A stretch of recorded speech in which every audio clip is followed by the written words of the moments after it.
Welcome to the Voice Coach Podcast, here for all your speaking, voice training and guidance. My name is Nic Redman and I am offering you all sorts of nuggets of wisdom on how to keep your voice in good working order and a true representation of who you are. So if you're a podcaster, presenter, actor, speaker or voiceover artist or a general voice geek, you're in good hands. Shall we get started? Testing, 1, 2, 1, 2. Yeah, I went there. I don't think I've ever done that before. Hey there, welcome back to another episode of the Voice Coach Podcast. Today I'm going to take a bit of a deviation from and talk a little bit about generally dealing with nerves when speaking in public or for a podcast or even an interview or something in the press. Because it's something that keeps coming up in Facebook groups and speaker forums, and it happens to us all, you know. I think the amount of people out there who could very much be like, I don't get nervous, I'm fine. I could probably count on one hand or less. Let's face it, nerves are a blimmin' pain in the voice in this case. And as I've already said, I want to start by saying we all get them. So if you're listening to this feeling like you're the only one in the world struggling with this, like it often does feel when we have these issues that are related to anxiety, please know you're not alone. Even the most experienced of speakers get nerves. It might not feel like nerves to them anymore, but it's definitely there. Jeepers, I always get nervous, and that's okay. What I want to do with this episode really is give you a few tips on how to handle those nerves. Not get rid of them because, to be honest, I think it's impossible, and I also don't think it's altogether necessary or useful when you're in that heightened situation to be completely devoid of any nerves or anxiety about the situation. But I think, if we understand what nerves are and why they're there, that's a pretty good start. Now, it's basically a fight or flight thing again, isn't it? It's our body protecting us.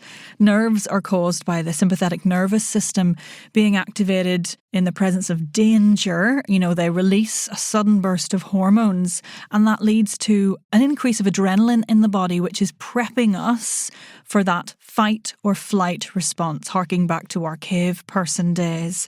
I've popped a link in the show notes to a nice wee article about fight or flight if you'd like some more details. But for our purposes, the knock-on effect of the body of that particular reaction is tension. And as I've said many, many times, tension is not great for the voice or your state of mind. But when we're in that fight or flight, it's our body priming itself for whether we stay to take on that threat or whether we're fleeing the threat. Of course, that danger that your body is preparing you for, in the case of speakers, is the audience or the listener, or maybe the interviewer, depending on what it is you're talking about. But let's not be reductive. It's very easy to say that. On a real level, a very real level, it probably feels like that danger is also the danger of potential damage to your professional reputation or position. It could be concerns about what your colleagues or your peers or your audience might feel about you. That's okay and natural. And it could also be related to your personal reputation in the space and the relationships in your life. I mean, how often have you had a bit of that nervous feeling when you need to have the talk with a mate or a family member? The point is, these dangers feel very real to us, even if it's not a giant, woolly, mammoth-shaped danger anymore. And that's okay. We're only human. We should feel nerves. I think you're a very normal person if you feel nerves. It's also interesting to think about the other times when we feel those adrenaline rushes, because it's not always like a negative nervesy situation. I feel that bubble in my stomach and that shake and that tension when I fall in love, or when I'm excited to see a friend, or when I'm just about to do something that I know is a bit risky and scary, but not in that sort of horrific way. Like some people say they have that feeling when they're just about to go on a roller coaster. Now, does knowing that having nerves is normal make it any easier to deal with? Not at all. Sure, that would be much too easy a fix and a very short podcast episode. But it's an important narrative to tell your brain, who in the meantime, as you experience those nerves, is giving you all the cool symptoms. So let's have a little tick box. This could be a drinking water game, couldn't it? Have a sip of water if you ever get these symptoms when you're nervous. Increased heart rate, drink. Sweaty palms, classic. Nausea, diarrhea, sorry if you're having a snack. Skin flushing, that redness in the skin, the shakes, God, they're awful, aren't they? And basically, you feel totally out of control of your body. There's a lovely bit in Find Your Voice by Caroline Goyder. Shout out to Caroline. I think I read out from this one last time. You can tell the phases of practitioner geeking out I'm going through during these pods, can't you? So much to choose from in the way of amazing voice books. Anyway, Caroline says, let's have a look here. When life ups the ante, it can have some very audible, very visible effects on your speech. And these changes can feel totally beyond your control. Your throat tightens, your breathing becomes shallow, your heart races, your voice shakes along with your hands, and sometimes your legs too. It's all so exposing. I think that's it really, in a nutshell. Exposing the out of control feeling that you go through. Perhaps, not knowing if your voice will be there for you when you open your mouth because of these nerves. Do you sound like yourself in these environments when you speak, or do you feel like you sound like someone else? Can people hear your voice shaking or see your hands trembling? It's fucking terrifying. And the voice-specific knock-on effect of nerves is usually things like Caroline said, feeling like you're out of breath, which makes you feel like you don't have the power to get the voice out. Sometimes it's speaking in a higher pitch, people feeling like they go a little bit higher than usual, which can be really off-putting and, of course, is related to tension. Another one is having a little croak or like a flip in the tone, like the voice gets a little bit wobbly. And even getting your words mixed up or feeling a bit tongue-tied. It's all tension-related. Now, we can tackle these things in two ways, I think. Well in advance of the speaking, in the run-up to the big moment. So if you know you get nervous, there are things you can do well in advance to help yourself. And then also in the moment when you're doing it, when that rush of adrenaline can just appear and knock you off your feet once you poke your head around the corner and see the audience, or suddenly realise you're on air at the BBC. So let's think about a few things you can do pre the speaking day, right in advance, to be ready and psychologically tell your body that you got this and that you're a little bit more in control. Step one, I think, has to be own your nerves. Like, don't try and hide them or pretend they don't happen. Own them. They're going to happen. You know they happen. And like we've said, that is okay. It's a, hello, I'm, insert name here, and I get nervous. And that's okay. It's okay because it's an instinctive reaction. You've just got to start thinking, oh good, my body's looking after me. I'd be more worried if you didn't know what nerves were in some form. So you're not going to chide yourself for them or ignore them or put yourself through the ringer. You're going to put them in the spotlight. You're going to say, hey nerves, there you are. I see you. I feel you. Thanks for looking after me. Really appreciate it, mate. But you're a part of my speaking experience and I got this. Now, that's going to take some time. But again, it's about the narrative you tell your brain. Instead of going, oh, I got to get nervous. What am I going to do about the nerves? It's like, oh, okay, I recognise that feeling. There go my hands. My tummy's a bit bubbly. My knees are a bit shaky. What's happening to my voice? Where's my breath gone? It's nerves. Okay, I see you. That's fine. Right, next thing to do then, if you know they're going to happen, like I said earlier, you can literally prepare your body for them. I mean, I mentioned earlier, the main knock-on effect at the heart of nerves and all the effects of nerves on the voice is tension. And what don't we want in speaking? Tension. You can prepare your body in readiness for the inevitable tension that you're going to experience from that nervous reaction. So make sure your pre-speaking or recording or interview or presentation ritual includes lots of release work. Spine rolls, semi-supine breath work, side stretches, shoulder rolls, neck stretches. Get some body work in there. Get the entire body released much more than you think you might need to. And also make sure you're including release of the articulators in there too, to avoid any tongue-tangling situations that might appear. So check out some tongue release work, some lip release, some soft palate release. Get rid of as much tension as you can in the days running up to the event. And when they do happen in the run-up to your engagement prep, like I have some clients in sort of presentation coaching who feel it even when they're in sessions with me, they think, God, I feel nervous just thinking about it. I feel nervous just getting ready for it. And I do think that's normal as well.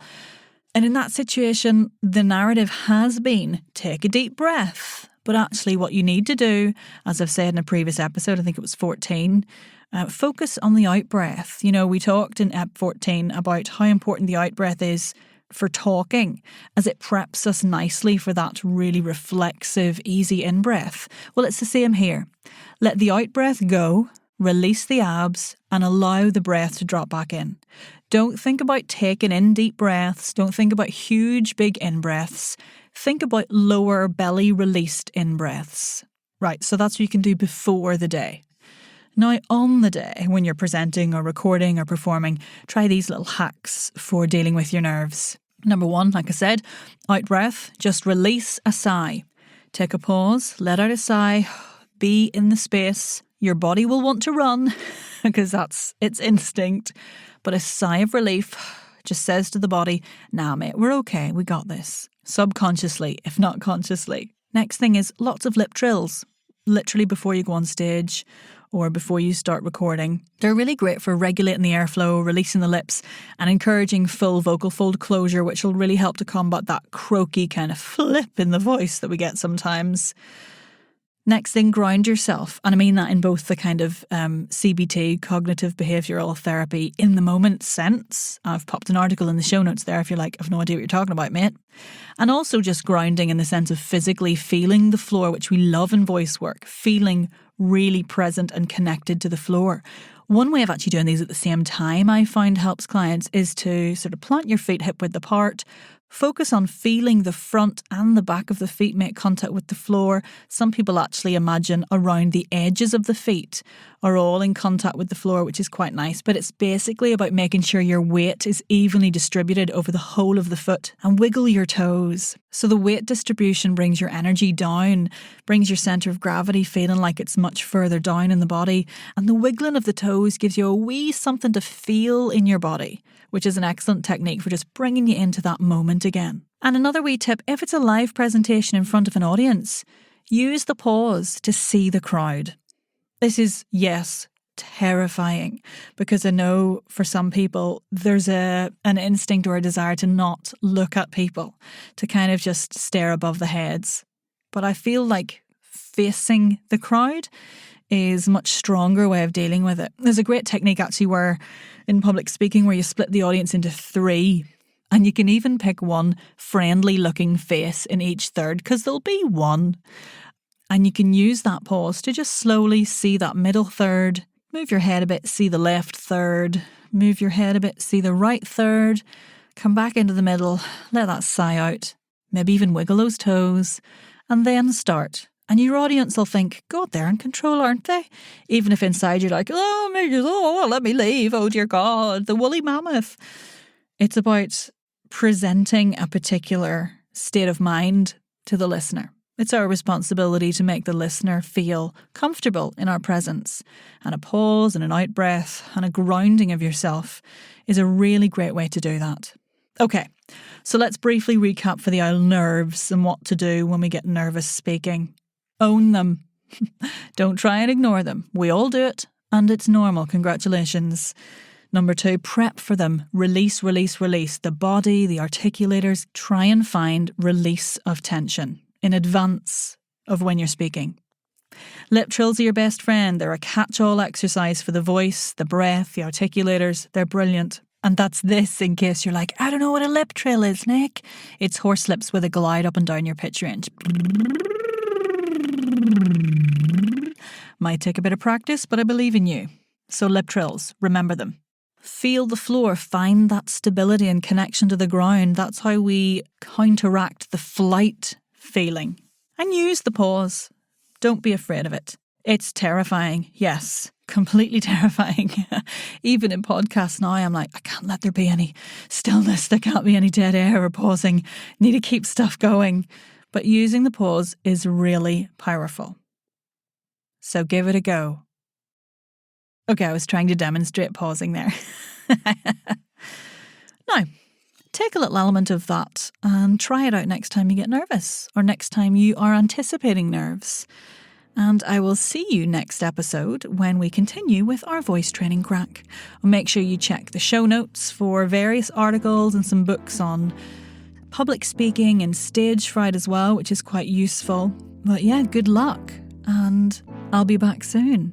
P.S. Tell all your friends about the podcast. Thanks, bye. Thanks for listening to the Voice Coach podcast. For even more support with your speaking voice, head on over to our free community, the Voice and Accent Hub on Facebook. See you in there.